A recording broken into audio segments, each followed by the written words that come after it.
All right, tonight, if you would, please turn to Proverbs chapter 10. We're going to continue our series on prayer in the Proverbs. Proverbs chapter 10, we're going to look at verse 24, and then we'll skim or survey the entire chapter of Proverbs chapter 10. But Proverbs 10:24 says this: "The fear of the wicked, it shall come upon him, but the desire of the righteous shall be granted." All right, again, so this is the fourth installment in regards to prayer through Proverbs. But Proverbs chapter 10, verse 24 speaks about desire. The word prayer is not in there, but the concept of prayer is. It is inherent in the second half of the verse. "But the desire of the righteous shall be granted." So that's the idea where we're going to springboard off of where prayer is found in the Proverbs. So chapter 10 of Proverbs lists two lifestyles and their results. I mean, you can take a piece of paper, I did that today, and draw a line right down the piece of paper and just put the two lifestyles. The one is the lifestyle of the wise and obedient righteous, and the other is the lifestyle of the foolish and disobedient wicked. So you could draw that right down a piece of paper, and you can list almost every verse. Okay, there's a comparison and contrast in every verse that associates, or we see results from these lifestyles and the different things associated with the two lifestyles. But again, our focus, our concentration is on the second half of verse 24 that says, "The desire of the righteous shall be granted." So we ask ourselves the question here: if the wise practice righteousness, they grow in wisdom, and as they grow in wisdom, they'll practice more righteousness. The wise are careful to obey God, to obey His instructions in their words and their deeds, while the foolish care only about themselves. That's what we'll see as we ask the question, what are the desires and the longings of the wise? What does it look like when you choose the way of the wise? So let's look at verse 1 as we ask the question, what are the desires and the longings of the wise, and what's associated with those who are wise? Number one, we see in verse 1 that the wise seek to bring joy and not grief to their parents, right? Look at verse 1. "A wise son makes a glad father, but a foolish son is the heaviness of his mother." Right? It's a joy for a father to see a son or a child walking in the faith, living an exemplary lifestyle, but a foolish son is the sorrow of his mother. A foolish son brings sadness or breaks the mother's heart. So the wise and obedient righteous will desire to see or desire to please and make joyful their parents.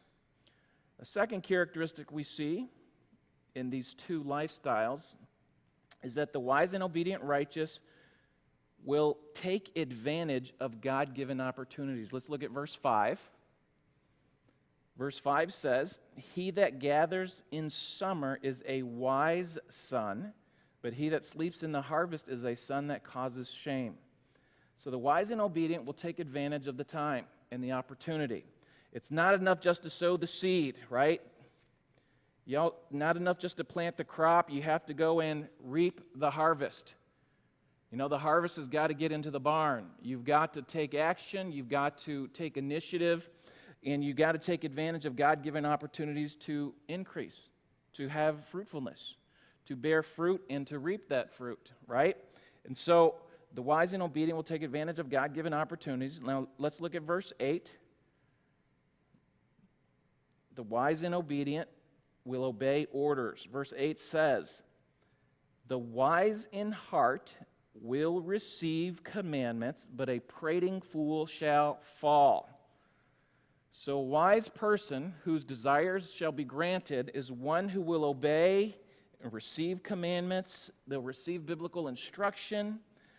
He is teachable. Okay, one-word description, he's teachable. He'll receive biblical instruction. But the other lifestyle, the prating fool or the foolish talker, the talkative fool is unteachable.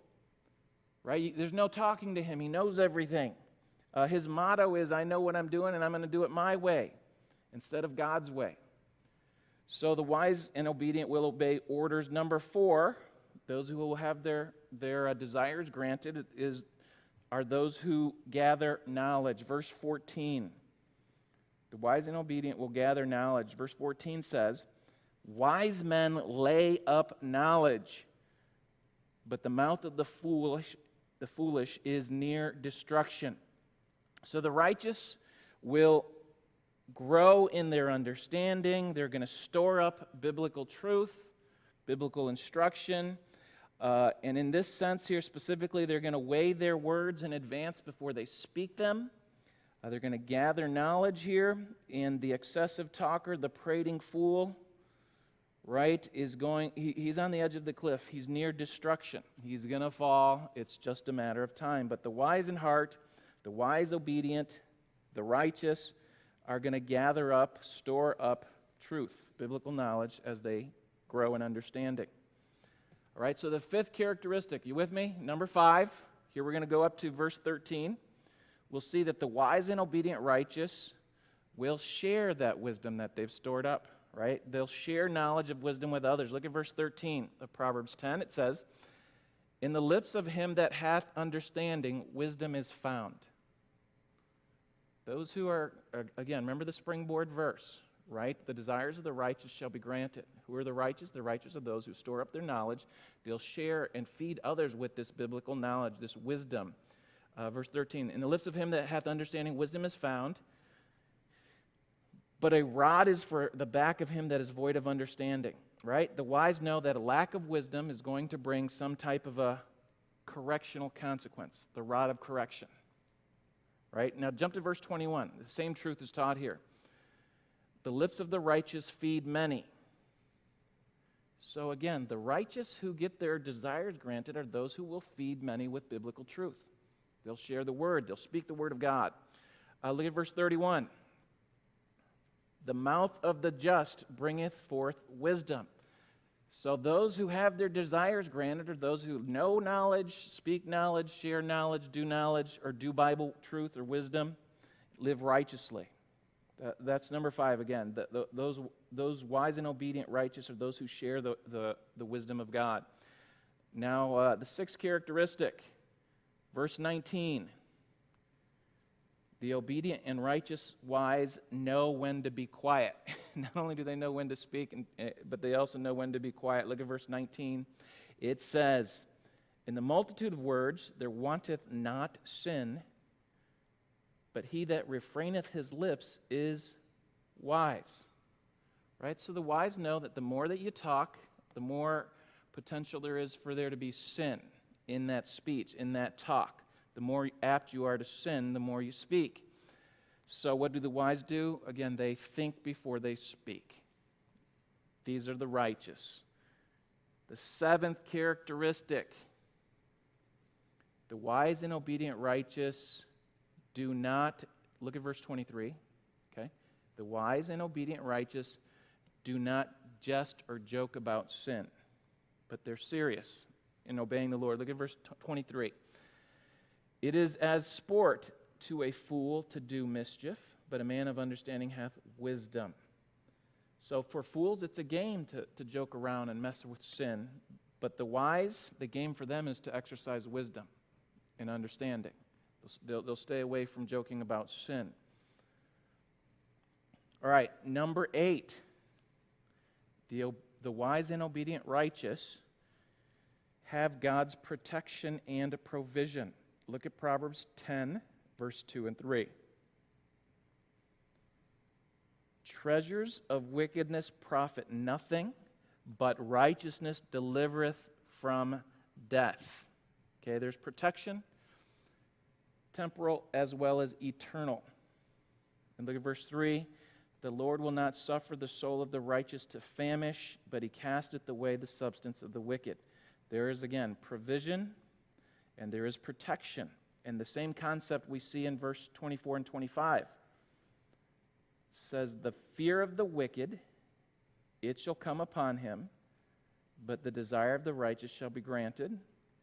As the whirlwind passeth, the storm or tornado trial, so is the wicked no more, but the righteous is an everlasting foundation. So those who are the wise and obedient righteous, they have true security and true provision, right? When the tornado or the storms of life come, they're secure because their life is built upon the foundation, right? Like the wise man who built his house upon a rock. When the storms came and the floods arose, that house stood, right? And so the picture is that the wise person is someone who builds his life on the Lord Jesus Christ and his teaching. So again, try to keep in mind all these things as I'm speaking here. These are the ones, the righteous, who have their desires granted. All right, we'll keep going here. The ninth characteristic, the wise and the obedient righteous are blessed in life as well as after death. Look at Proverbs 10, verse 6. Proverbs 10:6 says, "Blessings are upon the head of the just, but violence covereth the mouth of the wicked. And then the memory of the just is blessed, but the name of the wicked shall rot." So both in life and after, God blesses their name, their memory. So the wise and obedient will be blessed. 10th characteristic, if you're keeping up, going through this quickly, but the number 10, the desire of the obedient righteous shall be granted. We read that. That's our springboard verse, right? Why? It's because their words and their works are according to wisdom, which are according to righteousness, right? We see that in verse 11. The mouth of a righteous man is a well of life. So he speaks righteousness, but violence covers the mouth of the wicked. Verse 20, the tongue of the just is as choice silver.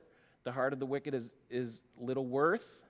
The lips of the righteous feed many, but fools die for want of wisdom. So again, their actions, his words, his speech. And we'll look at the last two verses here. Proverbs 10, verse 31 and 32. It says, the mouth of the just, they do right, they're just. They live right, do right, treat people right. Bringeth forth wisdom. But the froward tongue shall be cut out. The lips of the righteous know what is acceptable, but the mouth of the wicked speaketh frowardness. So we see here, as we've gone through these characteristics, that those who are righteous, that get their desires granted, are going to look a certain way. They're going to choose a certain way of life or lifestyle. This is the lifestyle of choosing wisdom, exercising righteousness, right, and justice. So these are going to be rewarded. Look at verse 16. The labor of the righteous tendeth to life, but the fruit of the wicked is to sin. So everything that they do tends towards life and fruitfulness. If you're wise and you're righteous, we see in verse 28, you're going to live a joyful or a glad life. Look at verse 28. The hope of the righteous shall be gladness. And look at the security in verse 30 again. The righteous shall never be removed. There is joyfulness and security in these righteous, those who choose the path of wisdom and righteousness. So I come back to Proverbs 10:24, and we're going to bring it back in here, reel it back in regards to the prayer meeting and the prayer life. Yes, the word is not prayer there. The word desire in Proverbs 10:24 means longing. But again, prayers are expressed longings or desires. So the fear of the wicked, verse 24, it shall come upon him, but the desire of the righteous shall be granted. Right? Desire is a basic part of life. Without desire, nothing gets done. In fact, everything around you in this environment started because someone had a thought and a desire. Let's make pews to sell to churches, to serve churches. Right? Let's make mics, let's make shirts, let's make whatever to serve. What I'm saying is that their desires are inherent in everything that we do. But the issue is, are our desires morally evil or good? Right? Righteous or unrighteous? So if our desires are right, right? They're not a result of self-centeredness, but God-centeredness. I'm wanting to do God's will. We have to ask the question, right? Is my desire self-centered, or my desire part of God's will? If we know that we walk in righteousness and we do what's right, we're going to talk about New Testament verses in a minute here, we know that our petitions, our desires are going to be granted. So we have to ask the question, am I desiring God's desires for my life or my own? And if they are my own, then are they also God's? That's the key. Am I desiring what God desires for me? Do you remember, this is the ultimate example, right, of a person after God's own heart. King Saul and David. King Saul never committed the double crime of adultery and murder. Yet he was reproached and David was accepted. And even the New Testament speaks about David in Acts 13:22, right? David, even though he did those things, was a man after what? God's own heart. He wanted to do God's will. He wanted what God desired for his life. So again, evil desire is essentially saying, let my will be done instead of God's will. But if I'm righteous, as Proverbs 10:24 speaks of, right? The desire of the righteous shall be granted. Finish this verse for me. I think you know it. I think most of you have memorized it. Delight thyself also in the Lord, and he shall give you what? The desires of your heart. So this is not a new principle, right? This is not a new principle. In fact, the principle is taught over and over and over and over again in the Bible. Turn to Psalm 145 very quickly here. And we're going to talk about desires. And with the King James, the word desire is found more than the newer versions. But I just want to connect these thoughts, and then we'll move to the New Testament for a couple of verses. Psalm 145, verse 16. Speaking of God meeting desires or needs or longings. Psalm 145:16 says, Thou openest thine hand and satisfiest the desire of every living thing. So God is in the business of satisfying desires and longings. Now look at verse 19 of the same chapter, Psalm 145, verse 19. Right? Does this sound like Proverbs 10:24? Psalm 145:19 says, He will fulfill what? The desire of them that fear Him. And who are they that fear Him? We would call them the righteous. And the desire of the righteous shall be granted. Okay, so we can have confidence here.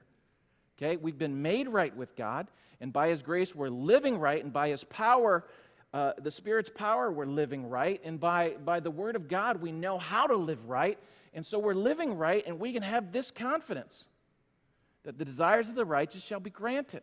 And as we enter into prayer this evening, confess your sin. Claim the blood. And know that God desires to answer your righteous desires and prayers. Sometimes it is true, right, that sometimes fears come upon the believers. We experience what we fear, but the general principle and the general rule is, it's according to your faith be it unto you. If you know that God desires to grant the desires of the righteous, then you can pray to that end and expect it in that end. Turn to 1 John 5. Turn to 1 John 5, but let me ask you of some prayer promises from the New Testament that might apply or be associated with this concept. God grants the desires of the righteous. All right, as you turn there, anybody think of any other prayer promises from the New Testament that are associated with this? And some of you will find where I'm looking at in 1 John 5, but anywhere else in the New Testament that will coincide or correlate with this truth? Any prayer promise verses. Let me jar your attention. Yes, Paul. Seek first the kingdom of God. And his righteousness, and all these things shall be added unto you. All your needs, right? All your needs will be added unto you. Good. Any other verses from the New Testament that are prayer promises that are associated with this? How about there's one in James? There's one in the book of James, chapter 5. If I say one word, I think you'll get it. The effectual of a what man? Works much, right? It works, it's effective. Why? Because he's righteous, and God desires to grant the desires of the righteous. What else? Any other verses? How about Jesus' own words? Oh, Maribel. Okay.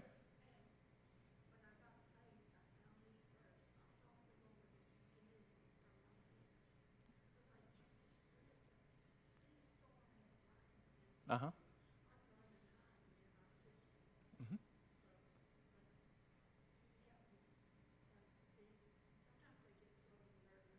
Uh-huh.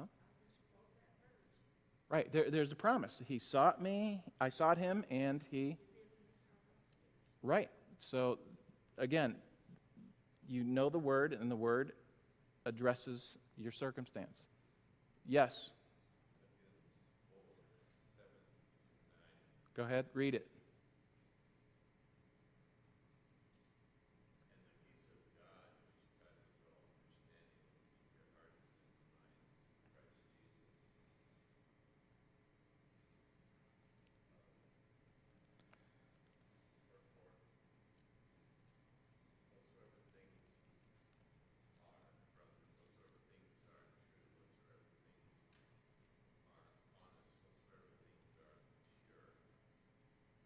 Just. Yeah.